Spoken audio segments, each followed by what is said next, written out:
Yes, sir. Welcome to another edition of Northern Heat. My name is Bob Lennon, host of the show and president of ThermalWood Canada. Today, our special guest, John Mann. And John, listen, what a great intro. What a great way to start the show today. Thank you, Bob.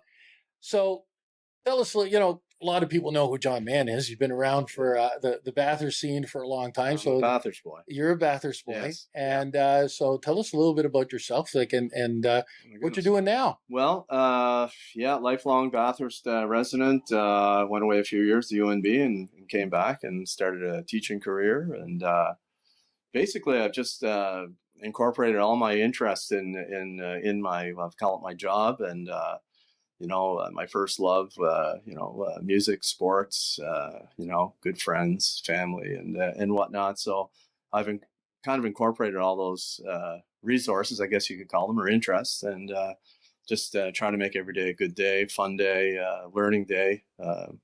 So with that, I had a full teaching career at Superior Junior High, middle school, changed over in '93, and continued my journey there, and taught just about everything there except for French. They wouldn't let me teach that, but anyway, and I actually got into teaching music there when the music teacher, longtime music teacher, left to do other things. I finished off my career, and I could kind of have like a school of rock approach to getting kids to play in ensembles right away, playing music together, and getting the basics down. And when I retired, I thought I was in full retirement mode, and you got pulled back in. I kind of got re-offered something that the person who offered it to me said that it could be in your wheelhouse, and it certainly is. And it's basically playing music with students. But in this role, it's a little bit different in the fact that what I do, it's called music support. So I'm not back as a full music teacher. I can work with a few students at a time. I can work with one student at a time, or I can work up to a full class. But I'm on the road. I go to Campbellton on Tuesdays, let's say, and I do Sugarloaf Senior High School. I have a class there in the morning, along with great teachers there as well. I go to the middle school, Campbellton Middle School, in the afternoon. I've got wonderful support there, and from staff and administration. I have kids come in and have a session, playing music, starting at very basics, but at the same time, I want to move them very quickly to learn, let's say, first chord in first session. And then by the end of the session, their second session, they have 3 or 4 chords, let's say on guitar or ukulele or piano or whatever. And then we can move pretty quickly from there. You can play literally hundreds of songs with 3 chords. So I also travel to Dalhousie Regional High School. I have a rock band there, and I also have an ensemble or a school of rock, let's say Jacket River Middle School as well. Well, it's not a middle school there. It's 1 through 8. But I had just recently, I had a group of 13 hit the stage, and that's pretty amazing. Yeah, it was a lot of fun. Great bunch there as well. So I'm really enjoying it. So what do you like? This is retirement. So how many days a week are you at this? Well, it's 2 to 3 days a week. But once again, it's music, so it's not really work. It's not a job. No, I mean, you have to be prepared for it, and you have to bring what you'd like to get done, your goals, and your the end result where you'd like to be. But at the same time, not putting super pressure on the students, because it's for support. And it's when you say the word support, it has a lot of different meanings, but In this case, it's to make students feel relaxed. Let's say if they have anxiety, anxiety issues or anything like that, or they need a break, or they want to continue their musical endeavors in a situation where there might not be a music program in the school. Mm-hmm. So I'm there Yeah. with that little bit of. But music and playing instruments is such a healing. So as when you say sport, Yeah. what I hear right away is it's a healing process, right? Yeah. So whatever Yeah. ailments that you've got, play a song and it, Oh my it goes gosh. away. So you must feel Really pretty does. good with Yeah. you don't feel sick at any time because you're teaching kids, but Yeah. you're also involved in a number of different bands too, right? Yes. Yeah. Oh, absolutely. Yeah. I like Peter. I play in a couple of different bands around town, and until recently, I was involved with the Phantom Jazz Band as well. So I had juggling 3 or 4 different kind of things, and I'm also working on. Can I put a plug in for the old post office here briefly? Oh yes, definitely. Yeah. Let's talk about that. Anyway, we have the old post office preservation project underway, and being a Rotarian, I've met a few people that were interested in the project. They said, "Hey, let's talk about that," and they said, "You know what? Let's try to save that building."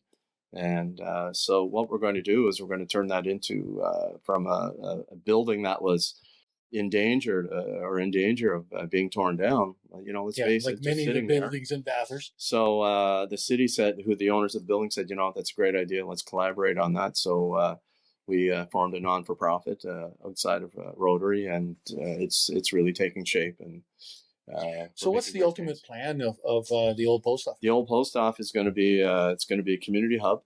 It's going to be like a community center where we'll have endless possibilities for the main area. The main area will be able to host any kind of event, for wedding receptions, AGMs, art shows, comedy shows, School of Rock, a music venue. Nonprofits want to come in and use it as well. That can be done. But the possibilities are endless. Upstairs will be full office space, modern office space. Yeah. But so the idea is to save the building and sustain it, for generations to come. Well, it's right in the core of downtown. It's the first thing that you see right next to the "I Love Bathurst" sign that just went up, by the way, and then tie that into the old post office. Like it's part of who we are. Well, it's part of the DNA. Somebody mentioned it to me. It's our castle. It's it's so iconic, and it's been there for 140 plus years. And just imagine if that was gone. No, you'd have like a vacant lot there. Yeah, that's right. You can't even fathom that. So say 141 years. 1885. What's the math on that? Get your calculator. Yeah. Yeah. So you taught music, not math. Right. So, yeah. Okay. It's over 130 years old, something like that. So we're super excited about it, and it's a community project, so can't go wrong. No, it's for the community. It's for everybody, every age, every culture.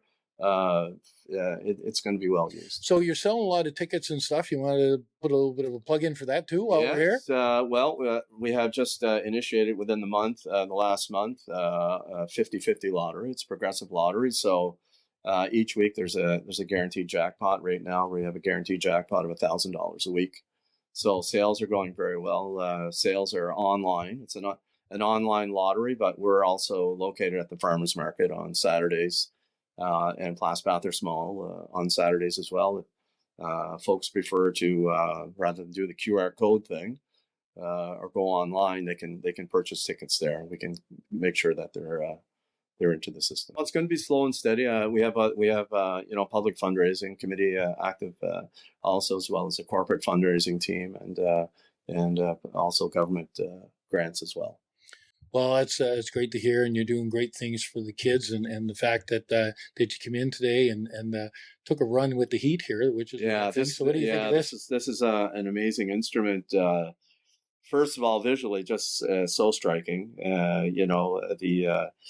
The pattern on the front of this, and I guess the fact too that the playability of this instrument and the fact rather that all the wood is local from this area. And that kind of blew me away, because when I first saw the guitar, I thought, okay, well, some of the wood might be from here, but but actually it is the whole kit and caboodle, as Yeah. I could say. Yeah. And it's got a lot of mojo in there.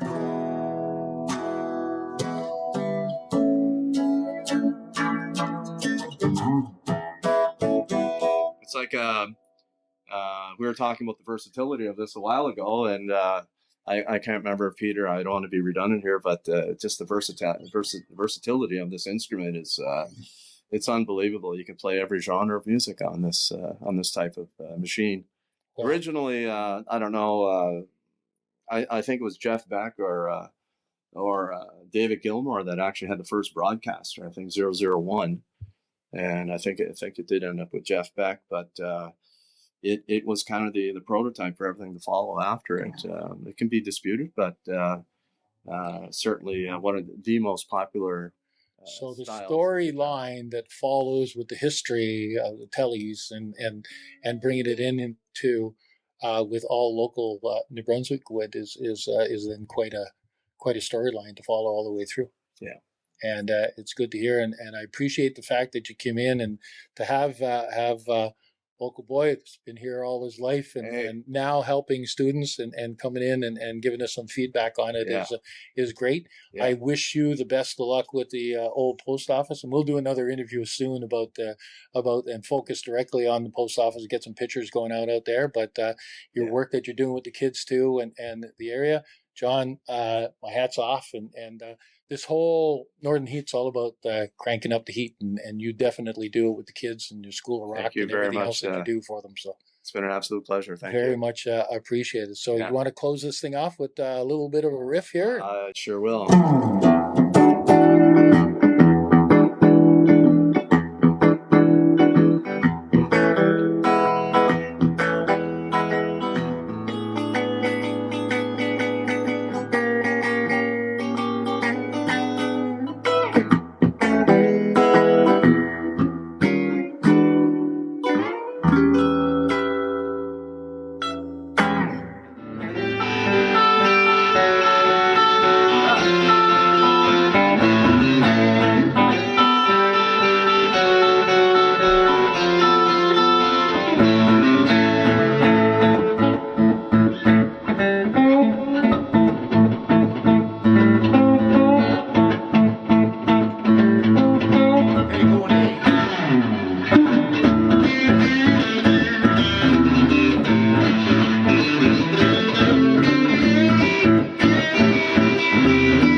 There we have it. Another edition of Northern Heat for this week, the place you come to listen to the stories that haven't been discovered yet.